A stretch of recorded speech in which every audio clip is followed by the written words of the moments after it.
Welcome to Maintenance Made on a Budget. Today I'm going to cover this Pittsburgh 2-ton compact floor jack. Lifts 5 to 13 inches high. Twist valve release, 2 to 1/4 diameter saddle, easy to carry.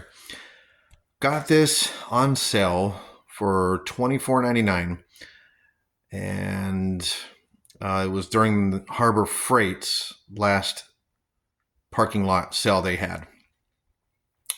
And the reason I'm getting that is because my Craftsman floor jack that I've had for 15 years went out.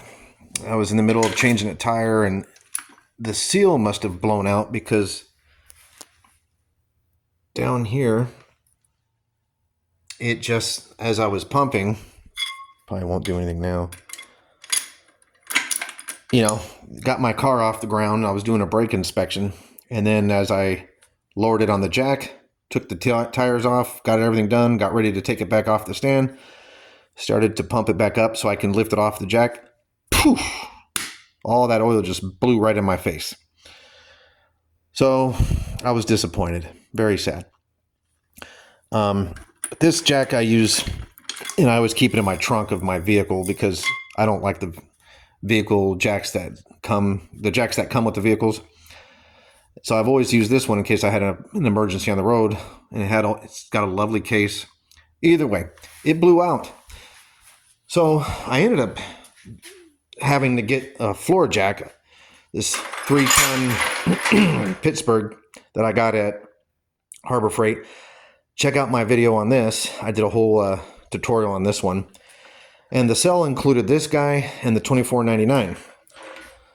So total for two was, about $140, I think, with taxes. 150, yeah, about $140, which is sometimes the cost of just one of these.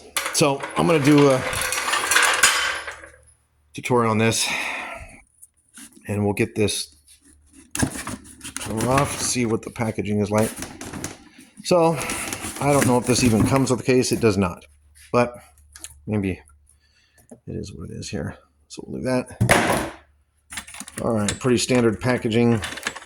Nothing too fancy here. Let's see, this one probably. I gotta put that together. Now, with the last jack, you have to add oil. For the floor one I had, the big one. This one, I'm not sure if this is the same. So let me get this out the box and check it out. Okay, so got it up on my workbench. The black handle just slides right over the two nuts pretty easily. And then this cover just, you can see here, it just push forward to slide off that. And then, so if you're going with your directions, it says to check your oil. Now, as with my other video, I showed how you got to add oil to the floor jack. Looks like the same thing here. So the fuel plug is on top of the piston. There's your hand pump receiver or handle socket. So we're looking at this area here. This is the plug. It's just a little rubber piece that pulls in or presses in. I ended up using just a small a flat tip screwdriver, and then I just kind of popped it off and went ahead and added some hydraulic oil. When I took it out of the box, I went ahead and tightened up the nut, and it did raise and lower fine. But the directions, if you're going through there, it says, that you need to check for proper level. Earlier here it says check for proper level before first use, check hydraulic level, make sure it is 1/4 inches below the fill port. It's very hard to see that because I could see the bottom. It looked pretty empty to me.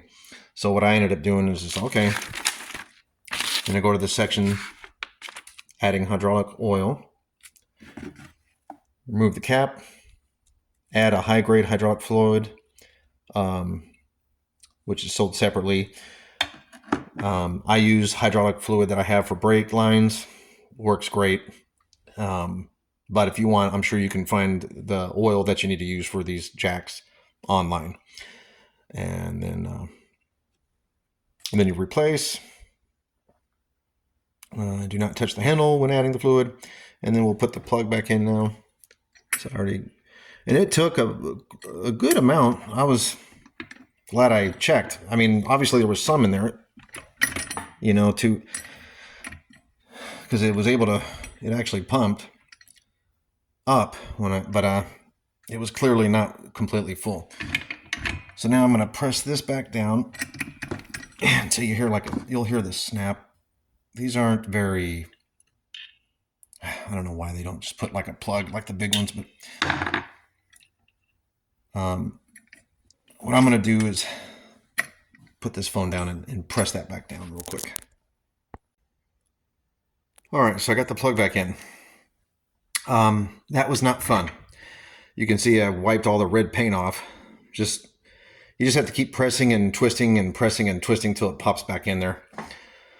One thing I did forget to say is before you add your oil, make sure that you have your adjusting nut all the way counterclockwise, all the way screwed out so that it's fully open. Add your oil, squeeze, put your cap back in nice and tight, press it in there, and then you can go ahead and operate it.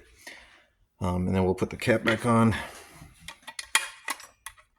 So, as I was saying, I added oil, but I may have put a little bit too much. So,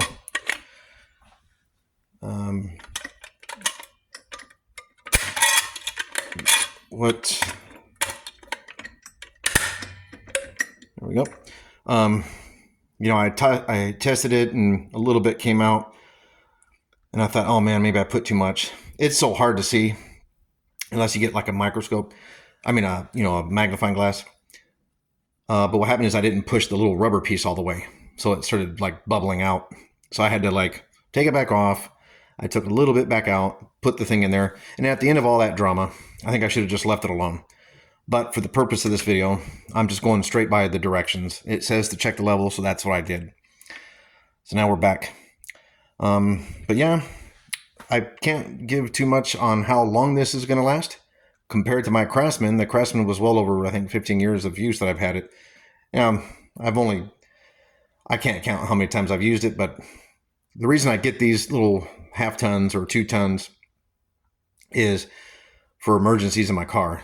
I just feel safer, if I have to change a flat tire, whip this thing out, jack it up, get the tire changed, and get back on the road, versus some of those jacks that they give you. And a lot of newer vehicles probably just give you those inflatable foam things. They're not even jacks anymore. So yeah, I feel more comfortable with these. All right, so I'll go put this on a car real quick just to show you that it works. All right, so I got it up onto the car.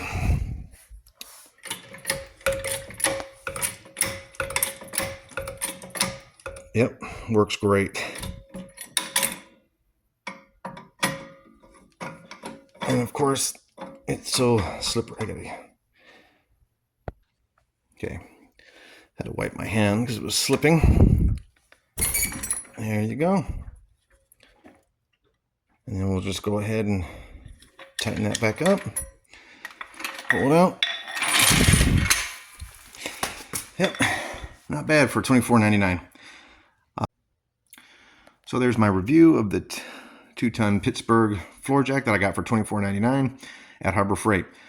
Hope you guys got some value out of this video. Check out these links to my channel if you're interested in DIY projects or tutorials on tools. I will be starting a series of reviews on Harbor Freight tools. So subscribe if you're interested in checking out that, and hit the like button if you got some value out of this review of this jack. If you've had this jack in the past and it broke on you, or had any other things, please leave a comment below and let us know what you think about the Pittsburgh jack. Until the next time, hope you guys tune in. Take care.